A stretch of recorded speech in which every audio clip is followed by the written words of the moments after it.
mean, it's kind of fitting with the tutorial I'm about to film.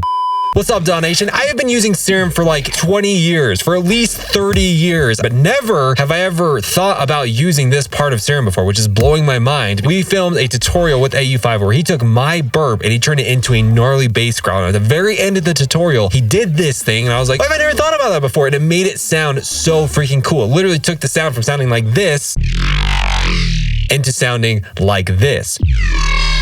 I have been playing Elden Ring a lot. I went and grabbed just this random sound from Elden Ring.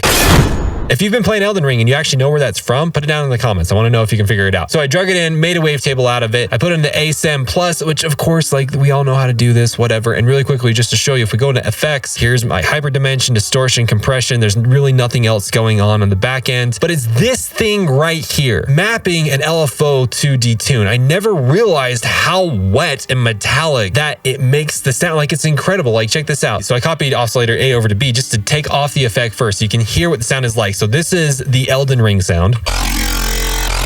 Still really great. Like, I'm still really happy with it. But after applying this little unison modulation with the detune and putting the random all the way down, that's the trick. You gotta put the random all the way down. After I've done that, now it turns into this.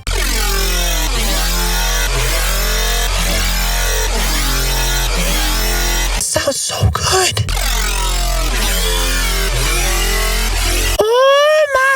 So if you want to see AU5 do that, while also downloading an entire sample pack of me burping and AU5 turning those burps into gnarly bass growls in the form of Serum presets, link down in the description. Go grab it right now.